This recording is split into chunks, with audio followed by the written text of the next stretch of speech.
Welcome to webinar with ClampOn. Glad you could join us today. Today we will talk about our new product, Bird. My name is Emilia Johansson and I will moderate this event, and my colleague Geir Instenes will present. Geir is a vice president here at ClampOn and also head of business development. And what Geir doesn't know about ultrasound probably isn't worth knowing. The presentation will be approximately 30 minutes long. Afterwards, we will have some time to answer questions, so please write your questions in the Q&A chat during the presentation, and we will try to answer them best possible afterwards. If time runs out or you have any other things you would like to discuss further, please send us an email at sales@clampon.com. A recording will be made of this webinar and the link will be sent to you afterwards. The recording will also include a Q&A session. I will now leave the word to Geir. Are you ready? Thank you everybody for joining this webinar today.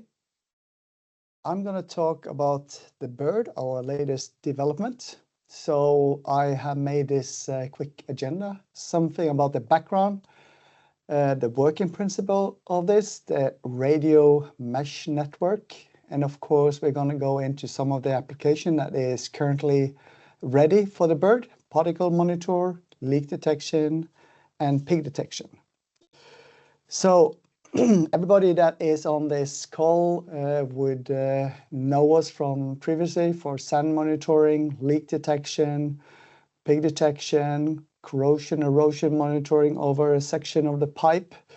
I'm not going to go into those details. Today we're going to focus on Bird and condition monitoring and some of the applications. So everything we do here at ClampOn is to do monitoring from the outside of the pipe. So we basically listen to what's happening in the pipe. Everything we do is non-invasive, passive acoustic. We have, by having common hardware platform, we can utilize the same engineers. They know exactly what's going on. We do all the processing locally. That enables us very high signal to noise threshold ratio. The working principle of acoustic sensor is, of course, it's an advanced microphone that's basically sitting on the outside of a pipe, listening to what's happening inside. Everything of signal filtering is done internally in the sensor, and it will give you real-time data. It's easy, movable, and relocatable if you need to. When we are looking at the different frequency aspects that is currently happening, we need to look at what we can hear that's going on. For sand monitoring, it's typically overlaying with the gas liquid droplets. So in order to do sand monitoring, you have to move very high up in frequency. And if you want to monitor for droplets and liquid carryover, of course, sand shouldn't be there. Then you only need to worry about gas liquid droplets, which is perfect.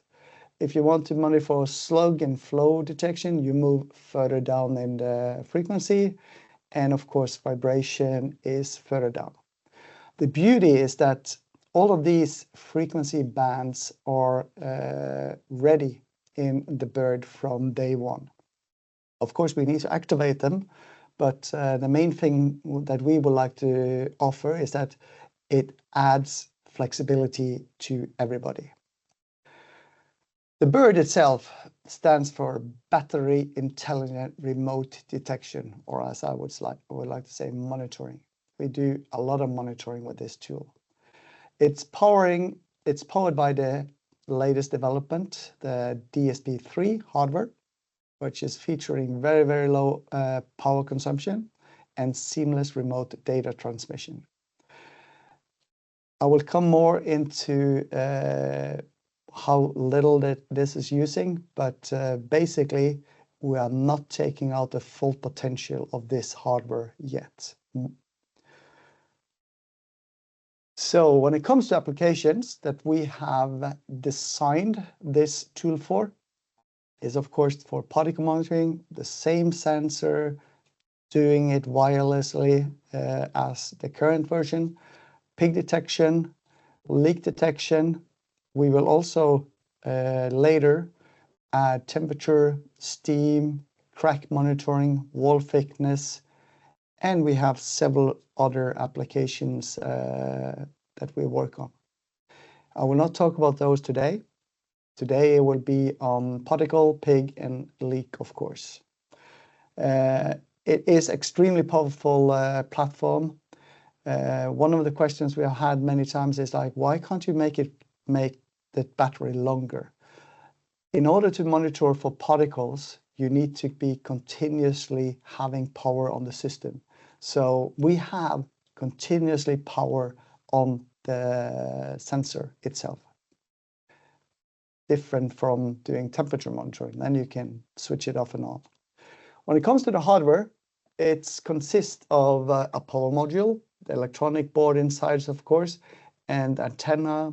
We have a LED indication to giving customer information about alarm status, etc. And we have a switch that can be used for several of the different applications. It's relatively light, around 1.2 kilo. The standard version, as it is around -50 to 150 for the pipe temperature. What's important to know is that the ambient temperature would need to be within -40 to +80. But we have also made an adapter that allows us to take it up to 350 or down to 160 C. It simply is adding a waveguide, moving the sensor further out so that we can increase. The waveguide can be also mounted into insulation in order to reduce the heat transfer. The length of this waveguide can be longer than what I'm showing here, but typically is around 100 to 150 millimeter in length.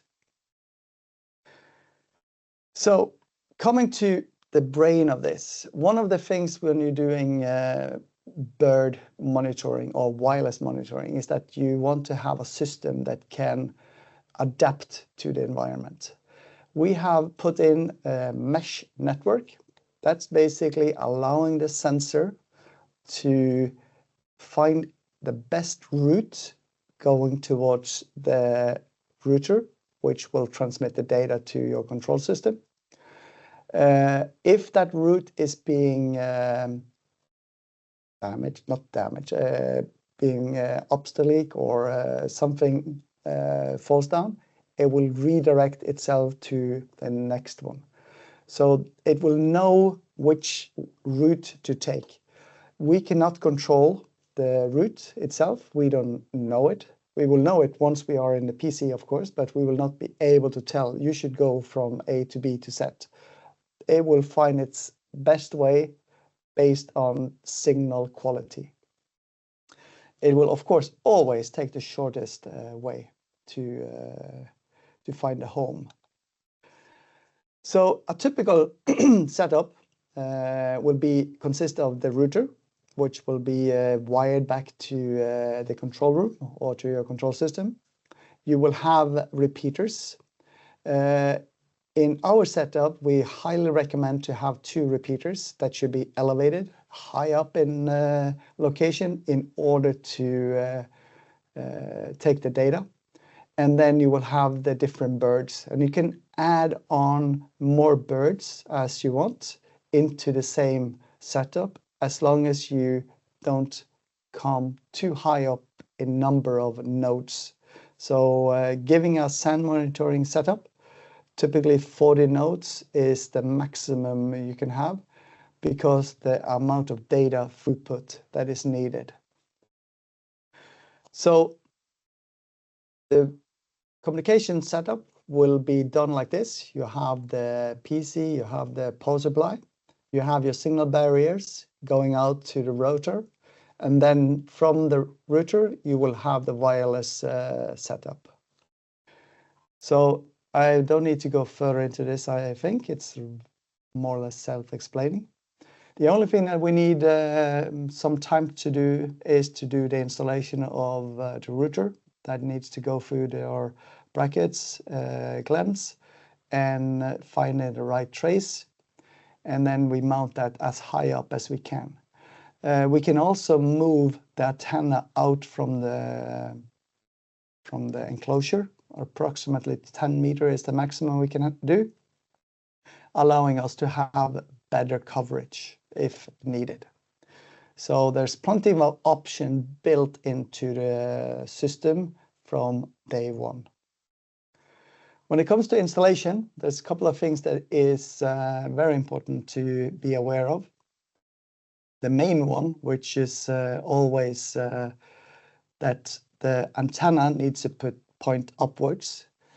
The housing is not completely sealed, meaning that we have to drain the water out of it.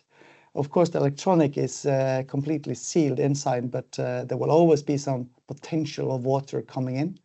Then that will be basically guided out through the switch. So that's another reason why it needs to point downwards. The other mention is that we need to have a metal-to-metal contact with the pipe in order to have a good communication from what's happening inside, which is also quite known in the industry.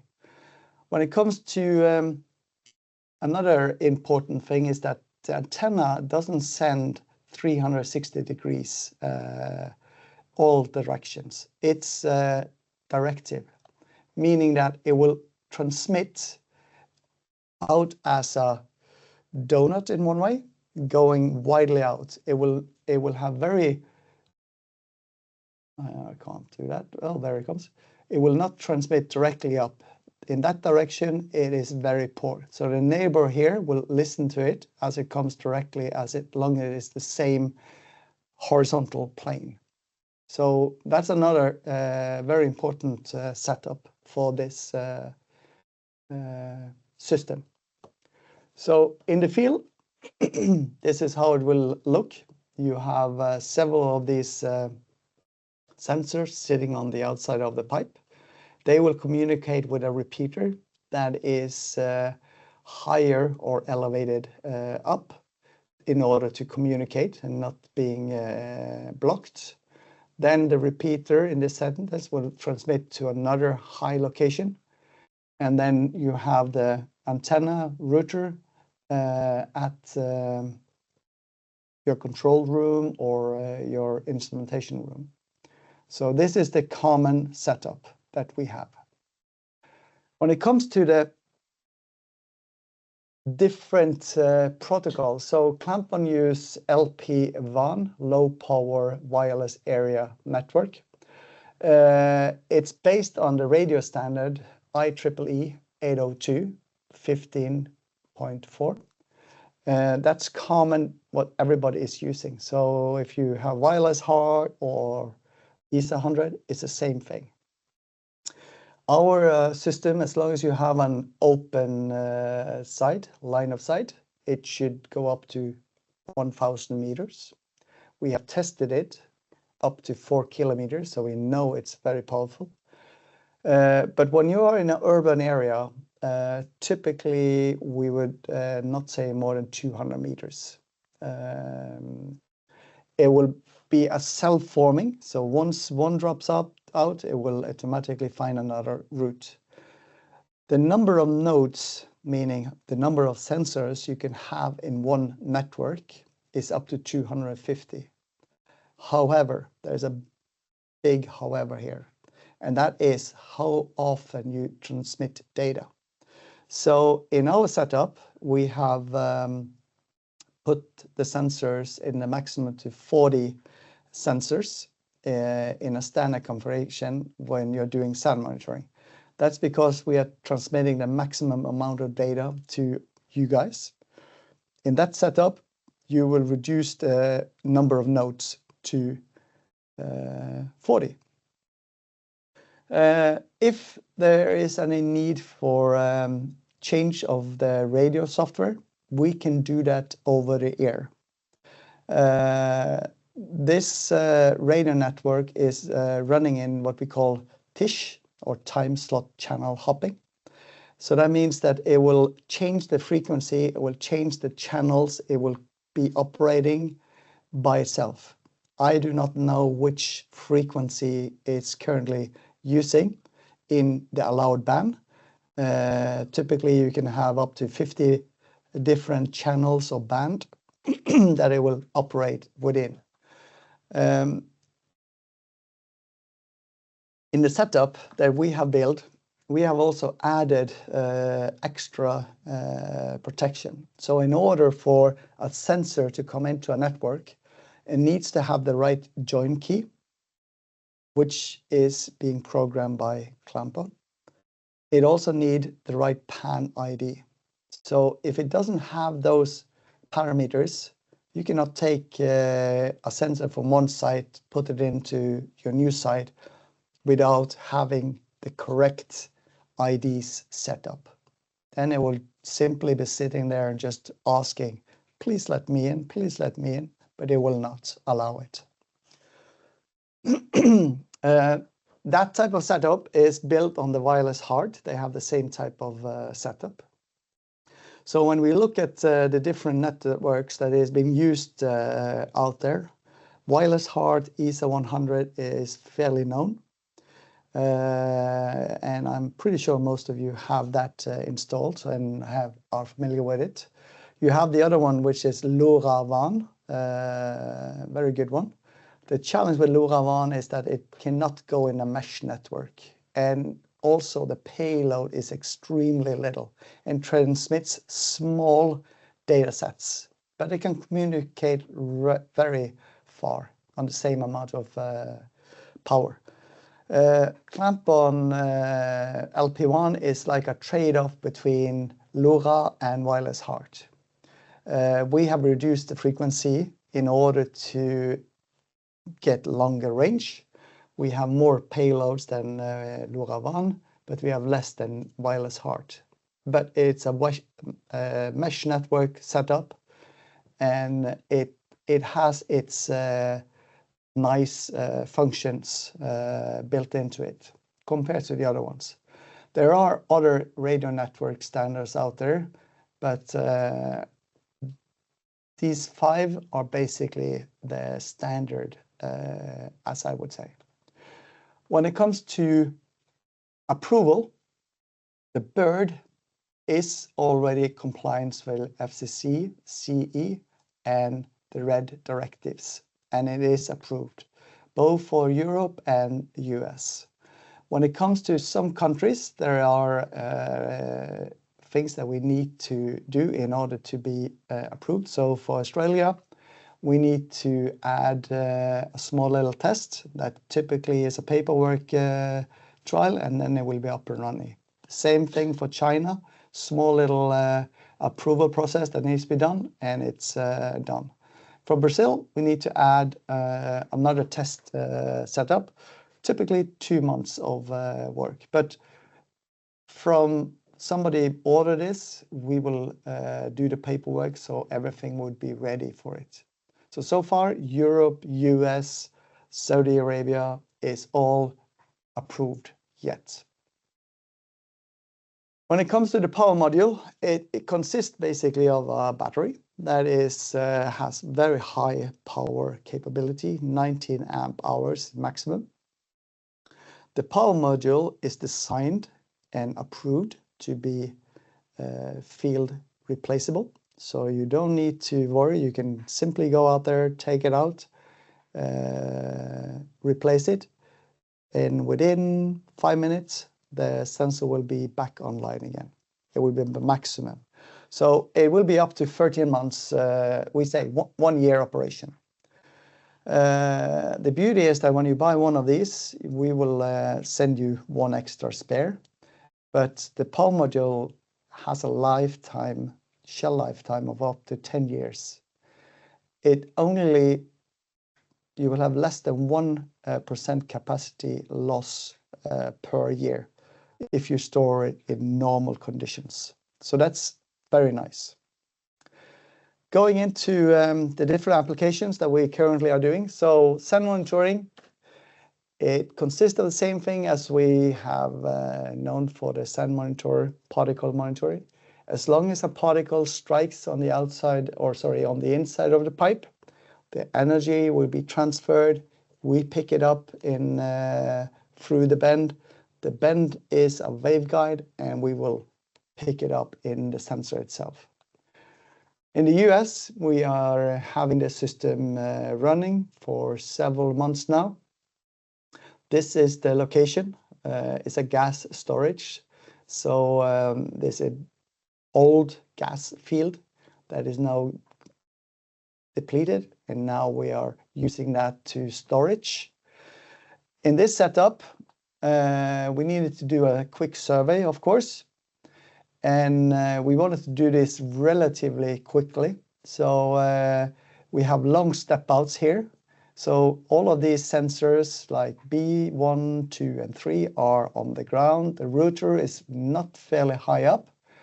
And we have a warehouse where we wanted to mount our repeaters in order to have them high up. Normally, I would recommend the repeaters to be further out so that we don't have dropouts due to like somebody parking their truck or things like that around. We have seen some dropouts on these sensors, basically because people have put their truck in front and done some work on the well, and then of course if it doesn't have access to B2, it will basically drop out. So the system setup is configured like I'm showing here. Router I is communicating with the repeaters, and then again that is communicated out to the different ones. The equipment that we installed on this location is 3 birds for sand monitoring, 2 repeaters. We have the ClampOn router I intricately safe with some wiring, and then inside the control room or instrument room, we installed a computer with a cellular modem and a power supply unit that allowed us to have remote access. We also have sent the data up to the ClampOn cloud, which allows the user to get it up in his app to see the data live. It's fairly easy to install this, of course. As you can see, it's terminating 5 wires to the router I, and then you move it up into the tower. So as I can show here, you see the router I mounted high up here. That is again communicating to the warehouse where the repeater is mounted. These repeaters are then again communicating with the different sensors that is sitting out on the pipe. As you can see, they are fairly low onto the ground. We have 3 sensors mounted on these wells with different pipe sizes, with different production volumes. And it's been up and running for quite some time. So you see it's fairly easy to clamp it on. On site 3, we have been able to see some sand activity due to a ramp up. And once that was seen, they choked back in order to reduce sand being taken from the reservoir. So it's a fairly nice tool, works nicely as it is. When it comes to the data reporting, we currently send out every 20 seconds. So the birds are transmitting data real time with 1 second intervals. With version 2 of the bird report, we will reduce this transmission time or increase the wait time to 5 minutes. And we will not send so much data. We will send less data, but we will send important information to the system. The reason why we do that is in order to extend the battery life of the system. So as the system is set up, we are able to see the full raw value. The client can put in the flow velocity on top of it, and we can see what is causing this activity to running. So you will have a live data system. When it comes to the specification, I'm not going to go too much into this, but the main thing that you need to know is that it's the same as the old version of the sand monitor that you currently have, has the same data setup. You will not lose any data as is. The main thing is that the sensor now, instead of using 1 watt, this is using 0.1 watt when it's in operation. So it is extremely, I would say, not so power hungry, but it will saving a lot of energy.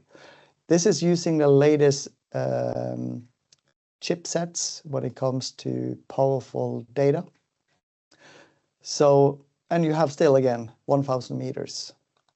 When it comes to leak detection, we also have this in installation. It's the same basic principle as the DSP particle monitor that you put into the bird leak. The sensor is mounted onto the valve body itself or downstream of the valve itself. Roughly 1.5 meter away from a leak source is what we recommend. The way it works is, of course, that as long as the valve is closed, it will, as long as there's no leakage, it will be silent. Once there is a small little scratch or leak, it will basically generate a high ultrasonic sound that we pick up immediately. This picture here is showing a typically acoustic valve when the valve goes from shut to open, because then you get this small little in depending on the time it takes, of course. This is a nice one. This is a PS valve, pressure safety valve, which was taken out of service because it was failing. So they tried it, operating it in a lab, and you can quite easily see that in the startup, it looks nice, it's working as it should, but then it's shut open, which it shouldn't do. So we do all the signal processing in the sensor itself, and then we will, of course, immediately give you the recording of what's happening, and we'll give you the output. When it comes to different verifications, this has been done on a large valve, 20-inch. We made a small little scar. We measure how much flow is going out, and we can see how the leak is being detected and monitor as it goes up. The interesting thing here is that you can see leakage on this large valve down to 0.2 standard cubic meter per hour. That is extremely small. Normally we would say that's not the leakage, but once you know what you are trying to do, we can detect it. In normal cases, when we increase the pressure, you can see it very easily being detected on the system. One of the things we can do is, of course, to tell you typically what is outside our detectability area. So this is taken from a 16-inch valve and giving you what we call hard seal or soft seal. So you see that when you have a hard seal, you have a much lower, you can detect much lower leakages. In a soft seal, you need to go higher up in leakage rate in order to see it. That's simply because a soft seal doesn't generate the same amount of energy as a hard seal. And hard seal goes much easier into the metal transferred. So in Saudi, we have a refinery where it's been installed. This is an Aramco facility. Again, the bird is mounted downstream of the valve. In this case, we don't have much, a lot of length. It's only 60 meters. The challenge here is that the leakage rate is the DP is relatively low. The maximum is 100 psi or 6.8 bar in this setup. So the setup is that you have one of these birds mounted on a bypass valve. So we're monitoring the leakage through that one, which you can see one on the slide here.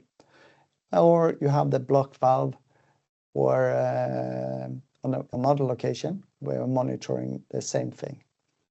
All of these has now been tested in the environment in Saudi with high temperature, with sandstorms. So we have been able to remove those sandstorms from the system as well. So it's kind of a very nice trial. Now we're going through the final process of getting this the NINECOM number for this, and then we are ready. When it comes to leakage, the bird leak, it has the same data as the normal one. It's 0.1 liter per minute is the minimum. When it comes to gas, 1 bar, liquid, 3 bar. And one of the things I would like to say is that when you have a leak detection, it should be always with the valve closed. Don't think about opening the valve small and then you see a leak. That's always a challenge. When it comes to the pig detection, we have the different one. It's the same thing. It looks at the particle as a large particle. So once it's traveling through, it will pick up the noise from it. When it comes to what type of pigs, it can be foam pigs, it can be scrubbers, it can be any types of pigs. And of course, we can also add a magnetic to the pig in order to monitor that as well. And when it comes to system integration, currently this one is now communicating with your control system, and that will give you the alarms out, and then you could have it on a panel next to it if you want to. That's all up to you. When it comes to ClampOn pig detection, it's a unique feature that basically it's a combined of an acoustic and a magnetic. So when it comes to what we can do, it can detect all types of pigs. We can also have pigs inside, magnets inside, sorry. It doesn't need to be shut down. It can do dual detection. But the main thing I would like to say, we can also see your pig speed if we use magnets inside. Then we can tell you the speed of this pig, how fast you launch it or how fast it's coming in. It will give an input for your flow velocity, basically. Again, I'm not going to go into details too much about this one. 0.3 meters per second is the minimum, but if you have a magnet, it can go lower. But it's, again, application dependent.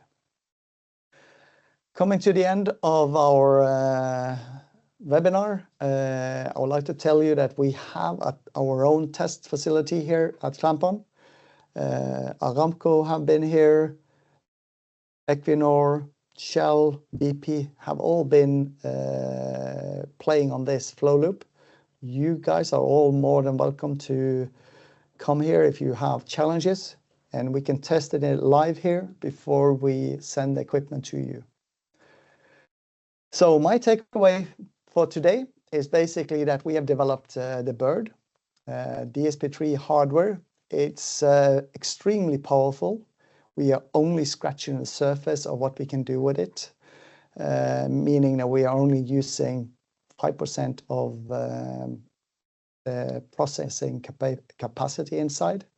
It has advanced filtering technology added, more than what we currently have in our system. Again, it's a real-time monitoring system, and it can be retrofitted onto your plant as is. So thank you very much for listening in. Well, thank you, Geir. We are now ready for some questions. And remember, you may write your questions in the Q&A chat. And I can see that we already got some questions here. The first one is, has the particle sensor been used for drilling rigs upstream the shaker to keep track of cuttings? That's a good one, Henrik. It has.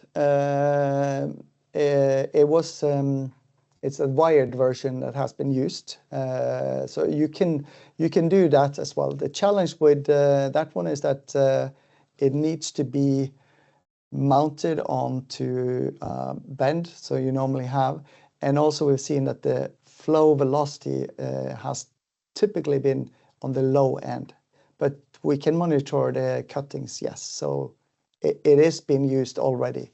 Schlumberger has some of these installed on their systems. Yeah. Thank you. The next one is, does this system or technology applicable for subsea use? Yes, all of these systems have already been used for subsea. So the bird is now the next generation hardware platform. We will now use it on the wireless system. We will build up the software, we build up the learning curve, and that technology will also go into our subsea versions down the road. But the current version of the DSP2, which is we are basing the whole bird on, is already subsea and is being used very widely, yes. Perfect. There I can see that we got a question of if it's possible to get a copy of the presentation, and I will send out the recording afterwards when it's ready, so you will have a video recording of it. But then we also have which DCS you have integrated. So that's a good one. Typically, we are using the SCADA interface, but we have all different inputs available. So Modbus RTU, RS-485 channels, inputs, it's basically unlimited what we have done. So I would more or less say, just tell us what you have and then we can give you exact interface. And the next one is, previously the ClampOn bird was certified for zone 2. Can we say that the current ClampOn bird now can be used in zone 0 and 1 location? The bird has always been approved for zone 0 and 1 location. It's the router that has been a different version. So we have in the back, which we call router S and router I. Router I is the one that we launched now because it's easier to integrate. And that one has zone 1 approval as well. When it comes to bird, router S, which is a safe version system, that one has an antenna that goes out into zone 2. So maybe that's confusing. That's the reason why, yes. Perfect. The next one, is it possible if this bird can be reconfigured at site, let's say from leak detector change to sand particle detector? If you ask me as a technology expert, I would say yes, you can, but realistically, no. You need to have a special software in order to do this, but it's the current version, you cannot do that. You have to basically have two. We here at ClampOn can of course change it, but I think it's easier to just keep it and buy a new one. It's cheaper. So the next one is the bird capable of detecting any crack on the flow line? Is there any proven field study for this? So the crack detection version of the bird is based on acoustic emission type. So acoustic emission is proven over many, many years. Our sensor has been installed on some of these crack events as a wired version. Then once somebody finds a crack, they want to know if it's active or not. This tool will then be mounted onto the pipe to keep monitoring if it's an active cracking going on. So yes, it's proven. Papers will come. So the crack detector in the bird version, we plan to have that launched around May, June next year. So there is a lot of good questions. The next one is, can this system be used on the internet and connected to a dashboard in the cloud? So the system as it's designed today is that you as an operator have to allow the system to be connected onto internet. So basically from the router eye, the data is sent into your system or a PC, then you have to send it out to the cloud.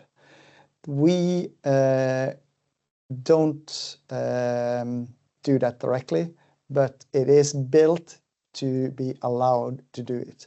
If you select router S, that has an Ethernet output directly, so that system would then be connected directly to the internet if you wanted to do it. But currently, it's router I that is available. Router S will not come before May next year. And here we have, on which IDs can this be used, and a minimum ID requirements? The minimum ID that we have designed this for is actually as small as 1 inch. So it goes from 1 inch and upwards. So you can select. And is the radio channel protected? Radio channel is protected. We are using IPv6 version.